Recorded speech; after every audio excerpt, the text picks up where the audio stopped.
welcome to another episode of Let's Talk Weekly. I'm Gray. I'm Thomas. Yes, welcome back, Thomas. How are you? Thank you. How were you during the hiatus? We were gone for a while, but we're back. I know. Yeah, it was pretty good. Yeah, yeah. It's doing a normal thing, normal work routine. Well, But no, it's good to be. I'm glad we're doing this again. yes, I'm glad to have you back. And so today we will be talking about Medicare for all. Yeah, again, we're talking about universal health care once again on this show. We plan on talking about it at least once a season, and since it's season two, it's time to talk about it again. This week we will be having returning guest Dom Jones, who is running for Congress in California's 47th district. As Katie Porter, who currently represents that district, is running for Senate, Dom will be running to replace her, as she, like I said, Katie Porter's running for Senate. So yay. All right. So, well, that's pretty much it. Let's get things started. All right. And so we are back with Dom Jones. Dom, thank you so much for coming on the show again. We are so happy to have you. I'm glad to be here as always, Gray, and it's exciting to talk about the matters of the day. And this is an important one too. Yes. So, to give some context, I did meet Dom at the CalCare rally back a couple weeks ago in February, where you were actually able to give a wonderful speech that, warmed my heart. Can you tell the audience a little bit about that day and why you participated? Yeah, being there was really important to me to support a community of people really speaking out for what is seen, in my opinion, to be a human right, a dignity. And when I learned about it, I really wanted to be a part of it. Also, my friend, maybe a girl, was there and did a wonderful job really helping to orchestrate and host the whole entire thing with Angelica Mm-hmm, Dueñez, who all showed a resilience as a community to bring mm-hmm, Medicare for all to the people. I personally feel moved by that. Um, Me coming from a poorer background and mm-hmm. growing up, many people around me did not have medical coverage. And you saw people just get sick and be afraid to go to the doctor because they couldn't afford anything. And sometimes they get sick and they die. And so that is something that impacts a lot of disenfranchised communities. And so Yeah, it meant a lot to me to be there, honestly. yeah. And it was so amazing to have you out there speaking out. It was also in front of Governor Newsom's office, who I also want to go ahead and start sharing my lovely screen. Cal Matters wrote that Newsom backs away from single payer healthcare pledge, even though that he had promised to support single payer by literally tweeting during his campaign, I am tired of politicians saying they support single payer, but that it's too soon, too expensive, or someone else's problem. Newsom said during his campaign. Just another politician, saying what people want to hear. And then once they get elected, they just don't deliver. Now, Thomas, you come from a country that has a form of single payer through the NHS. Could you once again give the audience a little bit of information about that? Well, yeah, the National Health Service. I mean, it's been around for in fact, since the 30s. And its goal really is basically to treat medical care like a service, rather than being commodified into a business. Over the years, it has unfortunately been, that's another topic of being underfunded. It has its own problems, but Mhm, for the most part, outcomes in healthcare are completely different in the United States. When I did use the service, when I would go see a doctor, I would never pay a bill. When I went to go use the hospital, I never pay a bill. There's no such thing as a copay. There's no such thing as a deductible. There's no such thing as an out-of-pocket expense. They don't exist. These are Mhm. all American medical terms, which I've had the luxury of coming to get to know living here. And Mhm. I think healthcare in this country it's just I don't know how you could defend it personally. The Mhm. United States spends more on healthcare than any other high income country in the world, and is the lowest life expectancy at birth, and the highest rate of people with multiple chronic diseases, and that's according to the Commonwealth Fund. So that was an independent research group. So clearly something's not working, and I think the goal should be to decommodify healthcare entirely. That should be the goal. Medicare for all is one way of kind of getting into that route. Um, I don't think it goes far enough, but that's again another topic. Mhm. And Dom, so you are obviously a Uh, proponent of Medicare for all, and that's part of your campaign. And yes. elected, how would you go about bringing that up to the floor? Well, the thing about it, a lot of people don't realize is that, universal healthcare itself, it actually costs far less than the current healthcare system right now. Mhm. And, it's the current healthcare system is about 3 trillion a year. So you take that, or $2,000, $10,000 per person, I should say. So when you look at that, and then you take a typical middle class family would save over $5,000. Today, families pay 5,000 in premiums and 1,500 in deductibles. And so it's really important that we work together to get this down. And really, we already have an infrastructure in place that can Mhm. allow for us to, go to that pot and use that to support the people. So it's contrary to what people think. I don't want to pay higher taxes. My taxes are going to go out of the window. Well, they're not. There's already a system in place, a structure in place to help guide us in that direction. And it's not something that'll happen just immediately overnight, but one step at a time. Yes, Thomas. And I try and debunk that myth here because when I grew up, when I was living in the UK, we paid what was called a national health insurance, right? Which, for better words, is a tax, right? But it was banded, so you would only pay based on what your income was, and there's a Mm-hmm. cap also. So you're never gonna pay above a certain threshold based on the amount of money that you make.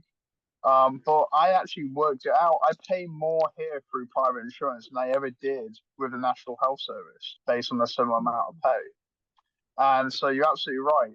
It reduces it reduces the cost of healthcare overall, but it also reduces the amount of money people are outlaying because, you know, um, you commodify something like this, and private companies' goal is to make a profit. They're Exactly. getting in between you and your healthcare needs. But let's put it a different way. Just show you how dysfunctional the United States healthcare system is. I mean, Yeah. let's take Cuba, right? A very close nation of proximity to the United States has a completely different polarizing two ends of the spectrum when it comes to healthcare, right? According to official statistics, the infant mortality rate in Cuba is only I think it's 4 deaths per thousand, right? The United Hmm. States is close to 6 per thousand. So, in better words, Cuba has a better child mortality rate than the United States, right? Right. For a country that is supposedly poor, okay, it is poor, yeah, and it has its own problems, Mhm. largely parts of the United States sanctions, right? But even with all that on them, they're still able to produce a service that far exceeds the United States in terms of Hmm. outcomes, And and You, that just you you bring up Cuba, and Dom, I will get to you in a second. I do want to yeah. share this with the audience that you mentioned that Thomas, that Cuba is economically bankrupt, it is poor, but annually only spends about $185 per person on healthcare.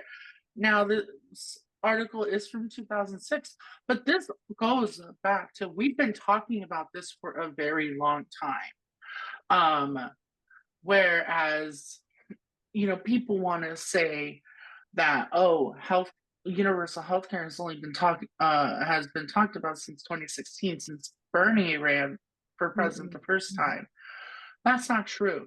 Don, go ahead and say what you wanted. I'm so sorry. I didn't mean to cut you off. Oh, not at all. That's absolutely, I love that you brought that in because that's so right. It's been going on way before 2016. And what Mhm. Thomas is mentioning about Cuba, also another, listen, we're the only developed country that has still not made this move forward. And it's because of the privatization of our healthcare industry. We actually have to take this profit-based element out of our healthcare because I look at it as this, like he said, Cuba, supposed to be a poor country, struggling government, all these things, right? But yet they're still able to offer a better level of care even than we are. I believe the way a nation takes care of its people's health is a barometer of where its morality has gone. Okay. Yes. And when we don't look after one another in that very, what I deem to be a very pure way of saying, no matter what, your humanity is paramount. When we're losing that. And because of that, we're going against things that, as Thomas said, doesn't even seem like a logical argument to have against. Yeah. hmm And I also wanted to share with the audience this clip from a speech from President Kennedy in 1962.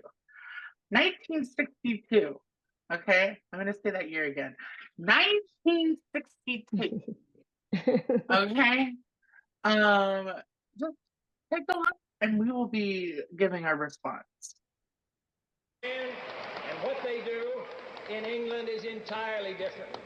In England, the entire cost of medicine for people of all ages, all of it, doctors, the choice of doctors, hospitals, from the time you're born to the time you die, are included in a government program. But what we're talking about is entirely different. And I hope that while he's here, he and Dr. Spock and others who have joined us will come to see what we're trying to do. The fact of the matter is that what we are now talking about doing, most of the countries of Europe did years ago. The British did it 30 years ago. We are behind every country pretty nearly in Europe in this matter of medical care for our citizens. And then those who say that this should be left to private effort. In those hospitals in New Jersey where the doctors said they wouldn't treat anyone, who paid their hospital bills through Social Security, those hospitals and every other new hospital, the American people, all of us, contribute 1/2, 1 or 2/3 for every new hospital, the national government. We pay 55% of all the research done. We help young men become doctors. We are concerned with the progress of this country. And those who say that what we are now talking about spoils our great pioneer heritage should remember that the West was settled with two great actions by the national government.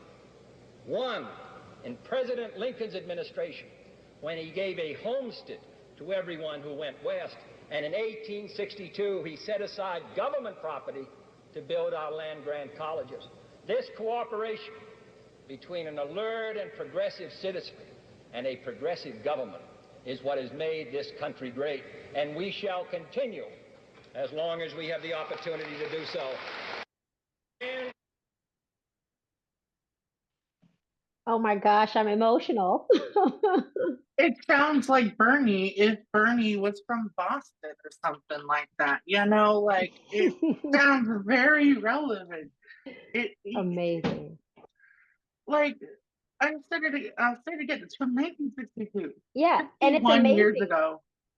It's amazing that it's from that time. It's so like we could take everything else away contextually from the video and it would seem like it was from our day. You know what I mean? Mm-hmm.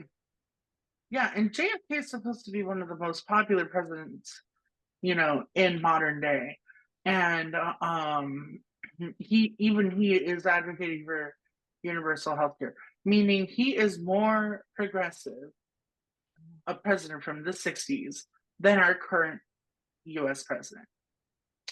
That is saying something. Thomas, go ahead and give me your thoughts from that speech. it's just well, it's an indictment of where this country's gone for the past 60 years, even longer. It's just it's completely I don't know. It's also an indictment of the current state of politics in this country. That this type of conversation is still happening, and Mhm. or somewhat not happening on the bigger stage of politics. Mhm. It's also an indictment that someone like Gavin Newsom seems to think they can just forget about a pledge like that and be okay with it. But it's yeah I this I the current state of healthcare in this country, it just has to change.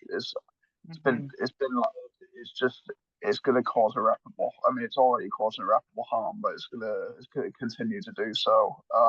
And what you'll find is a lot of, like, we talk about this a lot. A lot of these issues are interconnected. So like when the UK formed the National Healthcare Service, because the people in the government were actively, we were all paying into this service to make it work. What the government realized is that actually we need to do other things to take care of people's health outcomes. So we need to improve our food standards. Like we need to, because now we have an actual Mhm. stake in providing healthcare service to our people. And so Uh-huh.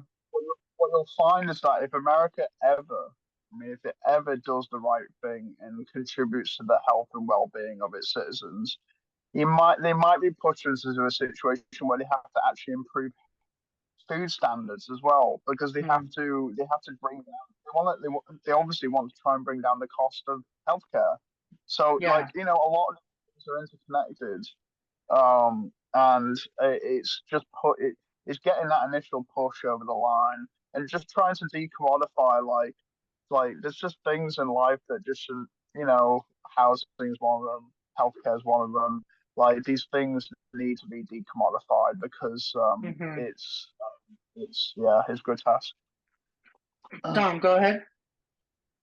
Yeah, I was just going to mention it. And what he said at the end, he said something. He said that cooperation between a progressive Yes. citizenry and a progressive government working together, he said that is something that we will continue to fight for because that is what Mhm. advances us. And that's why he was so concerned. And that's why we are, right, so concerned.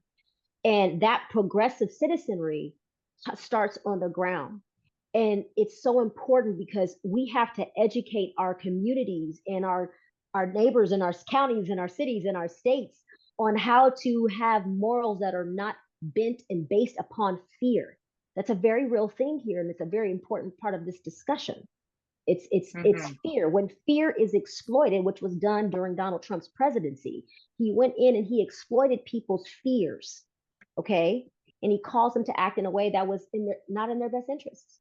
So if we kind of take a different approach and we go towards cooperation and working together in balance, we can get somewhere moving forward. Yes, I agree because with there's this big fear that, oh, where you're gonna die waiting for your health care. You're not gonna get that quality of care. I will tell you as a patient, I've been hospitalized for many times in the past 2.5 years. And I will tell you the longest I waited in the ER was 26 hours. I almost went to septic shock. My heart rate was almost in the 200.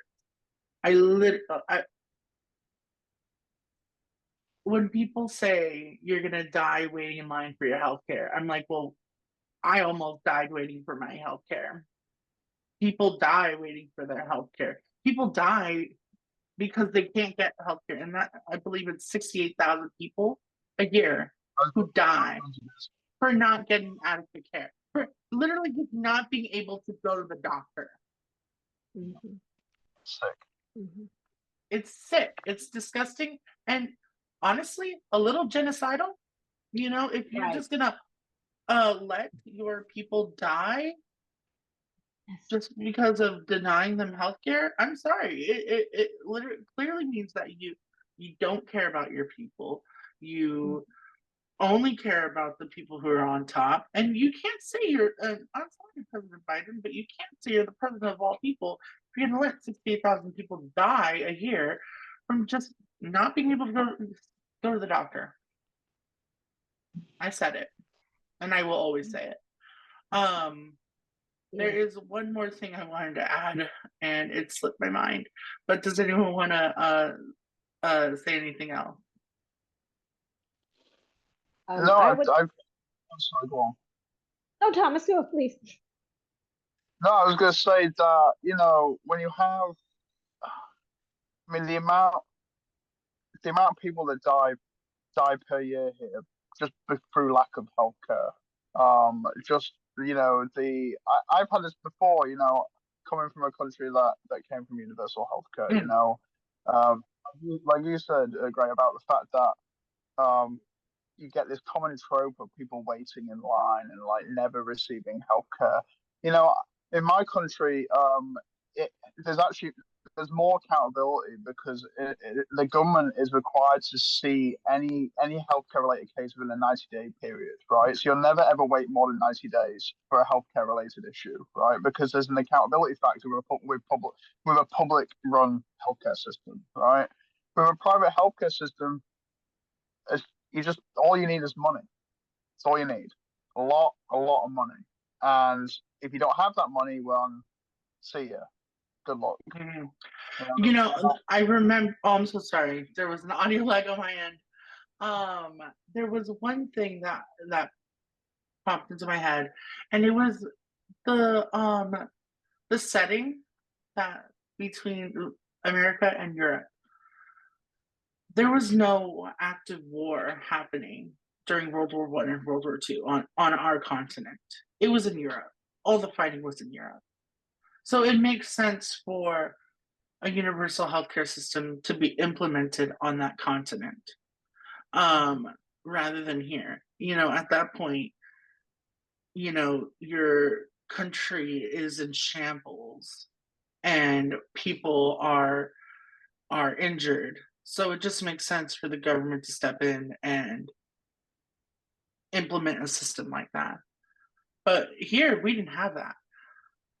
You know, life kind of went normal. Yeah, we saw shortages and all our economy did take a toll during the war, yeah, but not enough to where, you know, there was active bombings on the mainland of the country to where the government has to step in and rebuild. No, there was no rebuilding here. I wanted to get your thoughts on that. Oh, I'll, Go ahead. I was going to Don, go say, you first. know, I'm sorry, yeah, but Oh, you're talking to um, Tom Yeah, or yeah, Dom? yeah. Dom, yeah, sorry. The audio lag today. Isn't that great just putting a show on Zoom? No, you're fine. No, I completely agree with you, and I personally feel that when we're this discussion, everything that I'm as I'm listening to you guys, when I personally hear this discussion that takes place, I constantly think about when we talk about the issues of Medicare not being available to our citizenry. I go back to the reason why we are doing such a thing. You know what I mean? I go back to the base human element and the condition that we've all gotten into because that's what I can see very clearly. And it's so important that we uproot that condition, that we uproot this infatuation with capitalism and greed and its arms that are embedded in our system. And the way we do that is through our legislation. And legislation Mhm. going into the corridors of Congress, this is what I'm trying to do to try to help us to have those conversations that allow for cooperation. Because there's another problem here. We're so partisan and divided, no one even wants to work together to get this done. That's the next layer to the discussion, you know. Mhm. And so we need our political parties and ideologies and somewhere in there our legislators to work something through, and in order to do that we have to be willing to listen to one another. Yes, I agree. Go ahead, Thomas.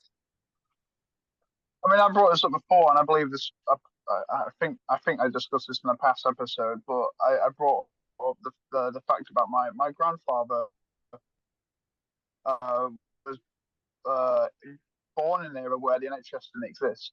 and his grandfather fought in World War II, and or his dad, sorry, not his grandfather, his dad fought in World War II, and for a lot of people when they came back from the war in the UK, a lot of the hospitals were run through charity organisations, community clinics. There wasn't anything like a national health service, and it's staggering to me to see that.